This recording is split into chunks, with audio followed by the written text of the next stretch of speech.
क्या कोटा के इस होटल में आज भी गश्त करता है मेजर बर्टन का भूत ब्रिजराज भवन में?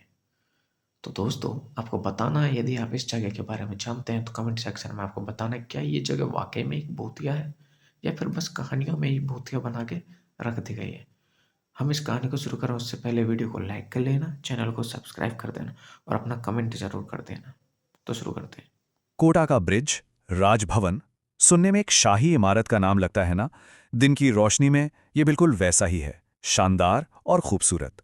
लेकिन जैसे जैसे सूरज ढलता है, इस जगह का मिजाज बदलने लगता है। इसकी दीवारें वो फुसफुसाना शुरू कर देती हैं।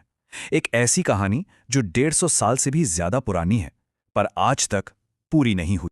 और अगर कभी वहां जाने का मौका मिले और स्टाफ से इस जगह के बारे में पूछा जाए, तो जानते हैं जवाब क्या मिलता है?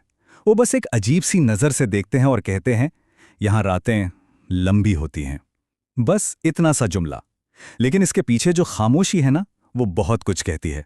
तो चलिए आज हम मिलकर उसी खामोशी को तोड़ने की कोशिश करते हैं। तो आखिर क्या है ये अनसुना रहस्य? देखिए, ये सिर्फ एक हेरिटेज होटल नहीं है, बिल्कुल नहीं। इसकी दीवारों में इतिहास तो है, पर इतिहास से कहीं ज्यादा कुछ और भी कैद है। और ये बात मैं यूं ही नहीं कह रहा। स्टाफ, यहाँ आने वाले मेहमान, उन्होंने कुछ ऐसा महसूस किया है, कुछ ऐसी घटनाएं झेली हैं जो इस जगह को एक एक अनसुलझी पहेली बना देती हैं। जरा आंखें बंद करके सोचिए। आधी रात का वक्त, घना सन्नाटा, और उस सन्नाटे को चीरती हुई खाली गलियारों में भारी बूटों की आवाज गूंजती है। ठक ठक ठक। बिल्कुल वैसी आवाज जैसे कोई सख्त मिजाज अफसर अपनी ड्यूटी पर गश्त लगा रहा हो। लेकिन जब कोई देखने जाता है तो वहां कोई नहीं होता, कोई भी नहीं, सिवाय उस आवाज के। एक और किस्सा सुनिए। एक रात एक गार्ड अपनी ड्यूटी पर तैनात था। अचानक उसे अपने कंधे पर किसी का हाथ महसूस हुआ, एक बर्फ जैसा ठंडा हाथ। सोचिए क्या हालत हुई होगी। वो दहशत में तुरंत पलटा, पर पीछे कोई नहीं था, दूर दूर तक कोई नहीं। बस एक अजीब सी ठंडी हवा का झोंका था जो उसकी रूह तक कंपा गया। बात यहीं खत्म नहीं होती। एक बार एक जोड़ा होटल की बालकनी में बैठा था, रात का समय था। तभी उन्हें दूर से घोड़े की टापों की आवाज सुनाई दी। वो आवाज धीरे धीरे पास आती गई, और पास और पास। ऐसा लगा जैसे कोई घोड़ा बिल्कुल बालकनी के नीचे आ गया हो, और फिर अचानक आवाज हवा में गायब हो गई, जैसे कभी थी ही नहीं। यकीन मानिए, उस रात के बाद उस जोड़े के लिए वो बालकनी फिर कभी पहले जैसी नहीं रही।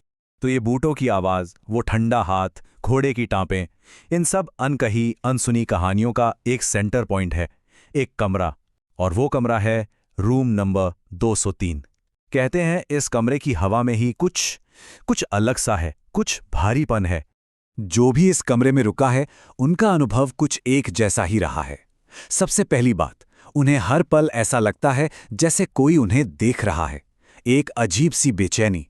कुछ लोगों ने तो यहां तक कहा है कि उन्होंने पल भर के लिए एक सफेद यूनिफॉर्म की धुंधली सी झलक देखी है। और एक मेहमान का तो अनुभव और भी अजीब था। उनकी नींद एक भारी रौबदार आवाज से टूटी जो उनके सपने में कह रही थी, ड्यूटी पर रहो। तो सवाल वही है, आखिर ये है कौन? कौन है जो अंधेरा ढलते ही इन गलियारों में गश्त लगाता है? कौन है जो आज भी, इतने सालों बाद भी, अपनी ड्यूटी से इस कदर बंधा हुआ है? इस सवाल का जवाब वो इतिहास के पन्नों में कहीं दफन है, और अब वक्त है उस पन्ने को पलटने का। इस पूरी पहेली के, इस पूरे रहस्य के केंद्र में एक नाम है, मेजर चार्ल्स बर्टन, एक ब्रिटिश अफसर। और वो किस चीज के लिए जाने जाते थे? अपने सख्त अनुशासन और फर्ज के लिए, अपनी जिद के लिए। और यही यही वो कहानी है जो ब्रिजराज भवन के इस अनसुने रहस्य से पर्दा उठाती है। बात है साल 1857 की। वो साल जब पूरे भारत में आजादी की पहली लड़ाई की आग भड़की थी। उस वक्त मेजर बर्टन इसी ब्रिजराज भवन में रहते थे। जब विद्रोहियों ने कोटा पर हमला किया तो मेजर बर्टन ने यहीं से मोर्चा संभाला। अपनी आखिरी सांस तक वो इस भवन की हिफाजत करते रहे। लड़ाई में उनकी जान चली गई, उनका शरीर तो गिर गया, पर उनका जो फर्ज था वो अधूरा रह गया। और कहते हैं बस तभी से उनकी आत्मा, उनकी रूह यहीं की होकर रह गई। इस चीज को कहते हैं अधूरा कर्तव्य। ये एक बहुत पुरानी मान्यता है कि अगर किसी इंसान की मौत एक बहुत बड़ी जिम्मेदारी निभाते हुए हो जाए, तो उसकी आत्मा उसी जगह और उसी काम से बंद कर रह जाती है, वो जा नहीं पाती। और मेजर बर्टन के लिए वो अधूरी जिम्मेदारी क्या थी? वो थी इस भवन की सुरक्षा। लेकिन यहाँ कहानी में एक बहुत ही दिलचस्प मोड़ आता है। मेजर बर्टन की आत्मा किसी आम भूत की तरह नहीं है। ये आत्मा बदला नहीं लेना चाहती। इसका मकसद किसी को डराना नहीं है। नहीं, ये बस व्यवस्था चाहती है, ऑर्डर, अनुशासन। सोच कर देखिए, जब भी हम भूत प्रेत की बात करते हैं तो हमारे दिमाग में क्या आता है? डर, बदला, किसी को नुकसान पहुंचाने की नीयत, है ना?